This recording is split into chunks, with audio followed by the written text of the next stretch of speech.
हाँ तो भाई कैसे हो सारे। वेलकम टू माय चैनल ऑल्सो मी ट्रू। और आज थोड़ी सी हम बात करेंगे डीएसए के बारे में। मतलब डीएसए यार भैया, डीएसए पढ़ना क्यों जरूरी है। सब कह रहे हैं कि भाई डीएसए करना है, डीएसए करना है, जॉब नहीं लगेगी, ये नहीं लगेगा, वो नहीं लगेगा। क्यों करना क्यों है डीएसए और होता क्या है बेसिकली ये डीएसए। थोड़ा सा इंट्रो देने की कोशिश करता हूँ भाई, डीएसए के बारे में बताने की कोशिश करूंगा, क्यों जरूरी है, कहाँ कहाँ इसकी जरूरत पड़ती है और वगैरह वगैरह। सबसे पहले दो तरह के इंसान होते हैं, मतलब मेनली अगर देखा जाए तो दो तरह के इंसान मिलेंगे जो डीएसए को करते हैं। एक तो करते हैं प्लेसमेंट्स की तैयारी के लिए, जो कि ऑब्वियसली आप स्टार्टअप्स को अगर हटा दो थोड़ा सा, आजकल आई डोंट नो स्टार्टअप्स में डीएसए पूछा जाता है या नहीं, बट बड़ी कंपनीज, एमएनसी कंपनीज में, फैंग कंपनीज में डीएसए जरूरी होता है। डीएसए का एक राउंड होता है, 2 या 3 क्वेश्चंस आपको पकड़ा देंगे और भाई उसे आपको एक टाइम लिमिट में सोल्व करना होगा। और जिस तरीके से आप सोल्व करोगे उसे, वो इंटरव्यूअर आपको देखेगा भाई कैसे बंदा सोल्व कर रहा है, कैसे सॉल्यूशंस वो लेके आ रहा है, लॉजिक कैसे लगा रहा है, सारी चीज वो एनालाइज कर लेगा उन 2 या 3 क्वेश्चंस में ही। तो डीएसए एक तो होगा भाई तुम्हारी प्लेसमेंट्स के लिए, मतलब भाई प्लेसमेंट्स की तैयारी करनी है 3rd 4th ईयर में, तो भाई डीएसए तो करना पड़ेगा आपको अच्छी कंपनी में अगर जाना है तो। बाकी दूसरे बंदे वे होते हैं जो डीएसए करते हैं, वो मतलब कॉम्पिटिटिव प्रोग्रामिंग की तरफ जाना पसंद करते हैं, लॉजिकल क्वेश्चन सोल्व करना उनका मतलब यार एक तरह से पैशन टाइप होता है भाई। मतलब उनका उनकी दुनिया अलग ही होती है यार, कि वो सुबह उठते हैं भाई, उनका जो होता है ना मॉर्निंग रूटीन होता है या नाइट रूटीन होता है उनका, वो फ्रेशन अप होने का रूटीन वो डीएसए क्वेश्चन सोल्व करने का ही होगा। वो एक टाइम लिमिट सेट कर देंगे, उसमें क्वेश्चन सोल्व करेंगे। मतलब यार वो लॉजिकल क्वेश्चन सोल्व करने का टाइम लिमिट में सेंस रहता है उन बंदों का, तो वो चीज होती है। कॉम्पिटिटिव प्रोग्रामिंग क्या होती है भैया, सबसे पहले तो देखो डीएसए क्वेश्चंस क्या होते हैं। लॉजिकल क्वेश्चंस होते हैं जो आपको कोडिंग की मदद से सोल्व करने होते हैं, किसी भी लैंग्वेज में, सी प्लस प्लस या जावा। मेनली 2 लैंग्वेज होती है, बाकी और किसी भी लैंग्वेज में आप कर सकते हो। जावास्क्रिप्ट में बहुत लोग करते हैं, कोई ऐसी सच प्रॉब्लम नहीं है। लॉजिकल क्वेश्चन सोल्व करना मेन है, लैंग्वेज आप कोई सी भी चुन सकते हो। ठीक है। अब सबसे बड़ी बात, कॉम्पिटिटिव प्रोग्रामिंग में क्या होता है भाई, जो डीएसए क्वेश्चंस हैं, वे लॉजिकल क्वेश्चंस हैं, एक टाइम लिमिट में वो सेट हो, मतलब एक टाइम लिमिट में सोल्व करने हो आपको, तो वो कॉम्पिटिटिव प्रोग्रामिंग की तरफ हो जाते हैं। मतलब डीएसए के क्वेश्चंस आपने स्ट्राइवर शीट सुनी होगी, आपने लव बब्बर की अगर वीडियोस देखी हो, प्लेलिस्ट देखी हो, तो नहीं भी देखी मतलब कि डीएसए कहां से करना है, तो मैं थोड़ा सा लास्ट में बताऊंगा उसके बारे में।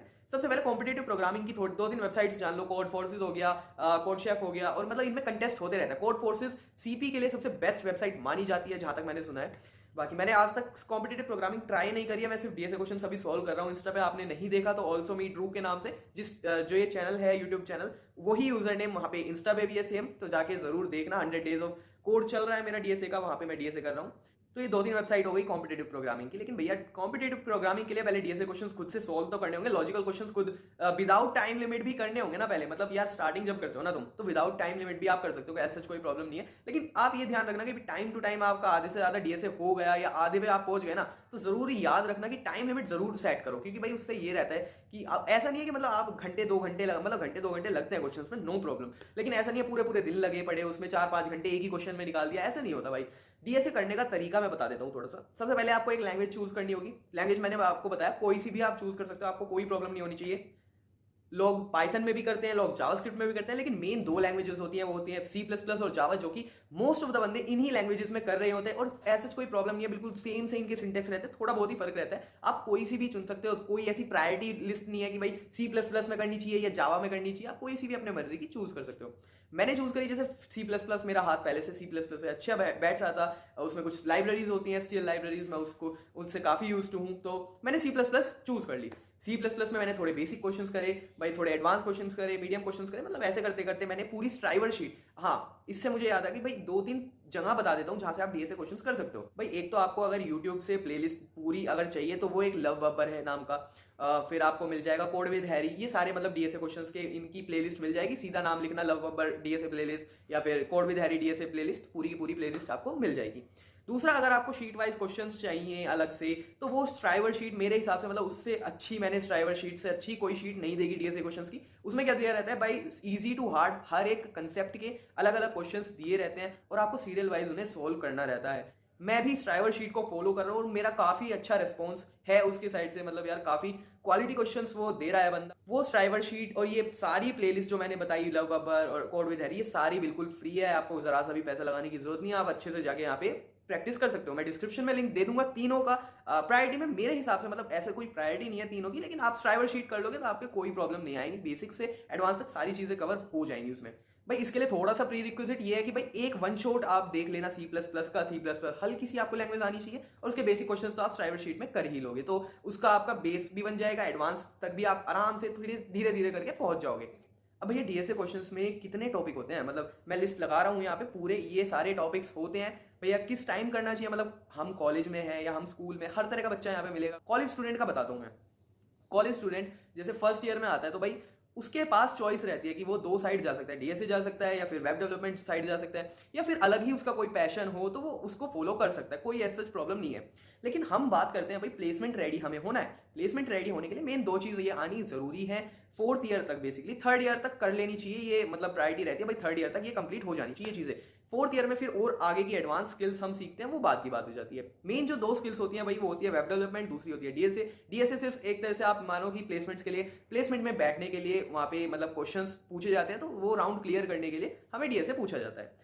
अब बात आती है हमारी, मतलब डीएसए हम कब करना चाहिए भैया, वेब डेवलपमेंट हमें कब करनी चाहिए। तो मैं बता देता हूँ भाई, ऐसा कोई प्रॉब्लम नहीं है, दोनों इक्वली बिल्कुल अपने अलग अलग फील्ड है, दोनों में से आप कुछ भी चूज कर सकते हो पहले करने को। बस एक चीज का ध्यान करना, दोनों एक साथ मत करना। ये भी नहीं कि भाई सुबह डीएसए क्वेश्चंस कर रहे हैं, शाम को वेब डेवलपमेंट करें, ऐसे नहीं होता भाई, कुछ भी नहीं आएगा, आपका टाइम वेस्ट होगा। बस बाद में जाके रियलाइज करोगे कुछ दिन बाद, कुछ महीनों बाद, कि भाई मैं दोनों चीज नहीं कर पा रहा अच्छे से। तो एक चीज पे फोकस रहो, 6 महीने एक चीज करो, 6 महीने दूसरी चीज करो।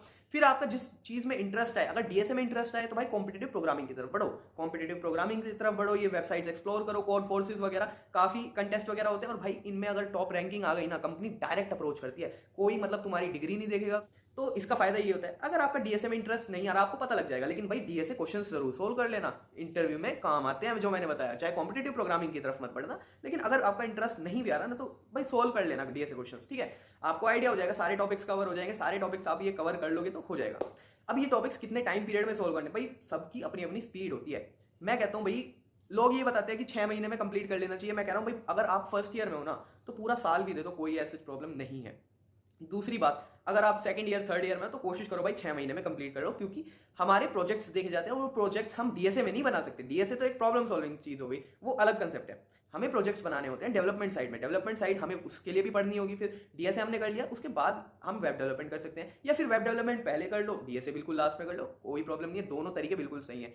बाकी आपने ये भी सुना होगा भाई, कंपनी प्रोजेक्ट्स मांगती है, प्रोजेक्ट्स बनाओ प्रोजेक्ट्स बनाओ। ये क्या होते हैं प्रोजेक्ट्स, मतलब यार ये डेवलपमेंट साइड में होते हैं, आप कोई वेबसाइट बिल्ड कर रहे हो, आप कोई प्रोडक्ट बिल्ड कर रहे हो, एआईएमएल की साइड कोई नया प्रोडक्ट बना रहे हो, कोई प्रॉब्लम सॉल्व करके उसको इंप्लीमेंट कर रहे हो, वो चीजें। तो मतलब ये चीजें होती क्या है भाई, ये एक्सप्लोर करो, आप डेवलपमेंट साइड में जाओ, और जाना ही पड़ेगा आपको। देखो जॉब रेडी होना है तो डेवलपमेंट आपको करनी पड़ेगी, और कुछ चॉइस नहीं है इसमें। देखो डेवलपमेंट एक काफी वास्ट टॉपिक है, डीएसए इतना वास्ट टॉपिक नहीं है, उसके कुछ पर्टिकुलर टॉपिक्स हैं, आप वो कवर कर लोगे, आपका डीएसए कंप्लीट हो गया। बाकी सीपी कॉम्पिटेटिव प्रोग्रामिंग करने को तो आप पूरी जिंदगी कर लो, उसकी बात नहीं है। लेकिन डेवलपमेंट एक ऐसी साइड है जिसमें काफी भरमार है भाई टॉपिक्स की। मतलब एक आपको जॉब रेडी होना तो आप 6 महीने में भी हो सकते हो, साल भर में भी हो सकते हो, बट अगर आपको डीप घुसना है, बहुत चीजें एक्सप्लोर करनी है, वेब 3 भी एक्सप्लोर करना है, थोड़ा साइबर सिक्योरिटी एक्सप्लोर करना है, ये सारी चीजें मतलब एक तरह से आप डेवलपमेंट साइड में ही आ गई, समझ रहे हो। तो इन चीजों को एक्सप्लोर करने में टाइम लगेगा अच्छे से। आप कुछ ये नहीं कह सकते भाई डेवलपमेंट 6 महीने करनी है, साल भर करनी है, 2 साल करनी है, ऐसा कुछ नहीं है भाई। जितना आप घुस सको उतना घुसो, जितने टाइम तक आप कर सको उतना करो। लेकिन साथ के साथ अगर आप कॉलेज स्टूडेंट हो तो भाई प्रोजेक्ट्स बनाना मैंडेटरी है। कंपनी ये नहीं देखे कि आपने स्किल्स वाले सेक्शंस में ये डाल दिया कि भाई मुझे नेक्स्ट.js का फ्रेमवर्क आता है, मुझे बैकएंड में एचटीटीपी सर्वर्स आते हैं, मैं सारे एपीआईज वगैरह हैंडल कर लेता हूँ, डेटाबेसेस संभाल लेता हूँ। ये जरूर मतलब थोड़ा सा हाँ नजर जाएगी उस स्किल्स वाले सेक्शन पे, लेकिन अगर आपने प्रोजेक्ट्स नहीं बनाए होंगे ना, आपकी वैल्यू बिल्कुल जीरो हो जाएगी। और भाई ये सच कह रहा हूँ मैं, इस चीज को बिल्कुल भी हल्के में मत लेना, प्रोजेक्ट्स बनाना बहुत जरूरी है। और डेवलपमेंट साइड की मैं थोड़ी सी एक प्रॉब्लम बता देता हूँ कि मतलब हम जब पढ़ते हैं ना, हमें लगता है यार कि हम पहले पूरा थ्योरी पार्ट पढ़ लें अच्छे से, फिर बाद में प्रोजेक्ट्स बना लेंगे। भाई ऐसे नहीं होता। ऐसा होता है कि भाई तूने एक दिन पढ़ लिया, अब तुझे शाम को, मतलब जब मैंने डेवलपमेंट स्टार्ट करी थी, मैंने पहली बार HTML CSS पढ़ी। अब कहने को तो भाई मैं 6 महीने सिर्फ पढ़ने में लगा दूं, 6 महीने बाद प्रोजेक्ट बनाने मैं अगर सोचने लगा, लेकिन ये गलत है भाई। मैंने पहले दिन अगर HTML CSS पढ़ ली ना, और वो एक दिन का ही कंसेप्ट है, आप ये नहीं कि HTML CSS में भाई महीना भर लगा रहे हो, हफ्ता भर लगा रहे हो, नहीं, 1 या 2 दिन मैक्स इसमें HTML CSS आपकी कवर हो जाएगी। बाकी आपकी प्रैक्टिस बोलती है, आपकी प्रैक्टिस ही आपकी स्किल्स को और निखारेगी। आपको वेब पेज बनाने होंगे HTML CSS से, बेसिकली मतलब इन रो लैंग्वेजेस का तो यूज नहीं होता, फ्रेमवर्क्स का यूज होता है, लेकिन आगे स्टार्ट तो इन HTML CSS से ही करोगे आप। तो पहले दिन आपने HTML CSS सीख ली, तो भाई शाम को ही मतलब उस जो टॉपिक पढ़ लिया आपने, उसके बाद ही आपको डायरेक्ट प्रोजेक्ट पे कूदना है। प्रोजेक्ट कैसे बनाए भाई, अब HTML CSS का प्रोजेक्ट वैसे देखेगा नहीं कोई, लेकिन HTML CSS प्रैक्टिस करने को आप क्या कर सकते हो, कोई भी वेबसाइट कॉपी कर सकते हो। Amazon की वेबसाइट खोल लो, यूट्यूब की वेबसाइट खोल लो, फेसबुक की वेबसाइट खोल लो, इनको कॉपी करो। HTML CSS अगर आपको आती होगी तो आपको पता होगा कि भाई इन दोनों लैंग्वेजेस की मदद से मैं इस वेबसाइट का फ्रंट एंड कॉपी कर सकता हूँ। हालांकि कोई बटन की वर्किंग नहीं लगा सकते, वो जावास्क्रिप्ट का कंसेप्ट हो गया थोड़ा, लेकिन हाँ HTML CSS सीख ली तो भाई सिर्फ उससे वो इंप्लीमेंट करने की कोशिश करो।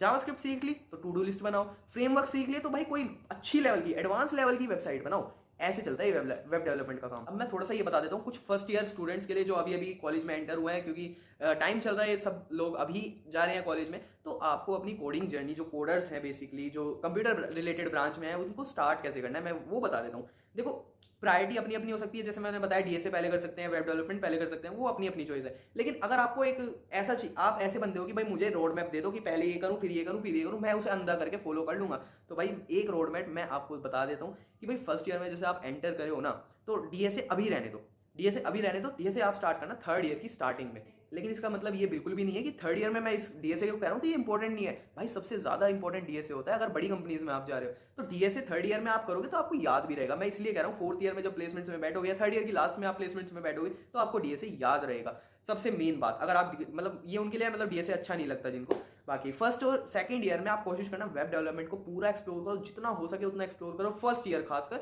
और सेकंड ईयर में भाई प्रोजेक्ट्स भर भर के बनाओ। कोशिश ये करना कि फर्स्ट ईयर से ही बनाए प्रोजेक्ट, लेकिन मैं ये चाहता हूँ कि भाई फर्स्ट ईयर सारी चीजें एक्सप्लोर करें। लोगों को पता होना चाहिए, आपको पता होना चाहिए कि भाई डेवलपमेंट में क्या क्या होता है, फ्रंट एंड में क्या होता है, कितने फ्रेमवर्क्स होते हैं, बैक एंड में क्या होते हैं, सर्वर्स, एपीआईज क्या होती है, डेटाबेसेस कैसे संभालते हैं, ये चीजें आपको एक्सप्लोर करनी है। वेब 3 क्या होता है, क्रिप्टो करेंसी कैसे बनती है, डिसेंट्रलाइज थिंग कैसे होती है, ये सारी चीजें आप एक्सप्लोर करो। साइबर सिक्योरिटी में सिक्योरिटी कैसे लाते हैं, मतलब बंदे कैसे हैकिंग करते हैं, थोड़ा हैकिंग साइड भी जाओ, मतलब आपको करनी नहीं है लेकिन आपको ओवरव्यू होना चाहिए, आपको पता होना चाहिए, आप टेकी बंदे हो तो आपको पता होना चाहिए भाई इन सब चीजों में चलता क्या है, मतलब होता क्या है बेसिकली, और आपको उसी चीज से पता लगेगा आपका नीश क्या है, आपको पसंद क्या है, तो उस चीज को एक्सप्लोर करो आप फर्स्ट ईयर में। 6 महीने लगेंगे, मतलब फर्स्ट सेमेस्टर में आप कर लेना, सेकंड सेमेस्टर से आप अच्छे से वेब डेवलपमेंट शुरू कर दो, वेबसाइट्स बनाना शुरू कर दो। और बाकी फिर एक बार आपने वेबसाइट्स बनानी सीख ली, फ्रेमवर्क्स वगैरह सीख लिए, बैकएंड वगैरह सीख लिया, थोड़ा डेटाबेस संभालना सीख लिया, फिर एक नीश आप पकड़ लेना कि भाई मेरे को वेब 3 में जाना है, मेरे को हैकिंग में जाना है, साइबर सिक्योरिटी में जाना है, या फिर फुल स्टैक डेवलपर बनना है। भाई ये क्या होते हैं भैया आप अगर वेब डेवलपमेंट शुरू करोगे ना तो आपको खुद ही पता चल जाएगा। मैं कितनी बड़ी बड़ी टर्म्स बोल लूँ यहाँ पे, आपको अगर नहीं भी समझ आ रही ना तो ये मतलब ऐसा कोई घबराने वाली बात नहीं है, आप डेवलपमेंट शुरू करोगे आप खुद ही समझ जाओगे इन चीज़ों को। तो पढ़ना जरूरी है, प्रोजेक्ट्स बनाने जरूरी है। डीएसए का मैंने आपको बता दिया कि थर्ड ईयर में आप स्टार्ट कर सकते हो। बाकी जो सेकंड ईयर थर्ड ईयर में है तो जिनकी डेवलपमेंट पहले मतलब डेवलपमेंट भी नहीं करी, डीएसए भी नहीं करा, मैं इतना कहूंगा भाई जितना जल्दी हो सके आप करो, प्रोजेक्ट्स बनाओ। मतलब आपके पास कोई चॉइस नहीं है भाई, 2 साल बाद 2.5 साल बाद आपकी प्लेसमेंट है, सेकंड ईयर की मतलब थर्ड ईयर की तो अगली साल है। तो ऐसे करके मतलब आपको रोड मैप नहीं देखना भाई, आपको बहुत कुछ आइडिया होगा। अगर आप थर्ड ईयर में हो ना आपको बहुत कुछ आइडिया होगा, डीएसए आपको पता होगा, डेवलपमेंट आपको पता होगी, मतलब आपने पढ़ा भी ना हो तो आपको ओवरव्यू पता होगा थोड़ा। और देखो एक रोड मैप बहुत होता है, आपको अलग अलग वीडियोस देखने की कोई जरूरत नहीं है, तो अपना नीश पकड़ो और उसे घुमा दो भाई, बस मजे काट दो। देखो फर्स्ट सेकंड ईयर में तुमने बहुत मस्ती कर ली, थर्ड फोर्थ ईयर में अच्छे से प्लेसमेंट की तैयारी कर लो, नहीं तो फोर्थ ईयर बाद रिग्रेट के अलावा और कुछ नहीं होगा भाई, मैंने देख रखा है ये चीज़ें। तो मज़े करो यार, मज़े करके पढ़ो अच्छे से, कोई प्रॉब्लम नहीं है। और कुछ अगर आपको प्रॉब्लम आ रही हो, थोड़ा रोड मैप चाहिए, गाइडेंस चाहिए, कमेंट कर देना, थोड़े आसपास के लोग भी कमेंट कर देंगे, आपको रिप्लाईज दे देंगे, नहीं तो नहीं करेंगे तो मैं बैठा हूँ भाई, मैं रिप्लाई दूंगा आपको। कमेंट करो, मतलब जो गाइडेंस चाहिए वो करो, जो गाइडेंस चाहिए वो पूछो, मैं बताऊंगा आपको। किसी और टॉपिक के रिलेटेड आपको वीडियो चाहिए कि भाई डेवलपमेंट कैसे स्टार्ट करनी है, डीएसए कैसे स्टार्ट करना है, वैसे हालांकि मैंने बता ही दिया ये चीज़ें, फिर भी आपको कोई और गाइडेंस चाहिए तो आप पूछ सकते हो, ऐसी कोई प्रॉब्लम नहीं है, कमेंट सेक्शन खुला है। फिर मिलते हैं कभी दूसरी वीडियो में, मजे करो। मन करे सो प्राण दे, जो मन करे सो प्राण ले, वही तो एक सर्वशक्तिमान है।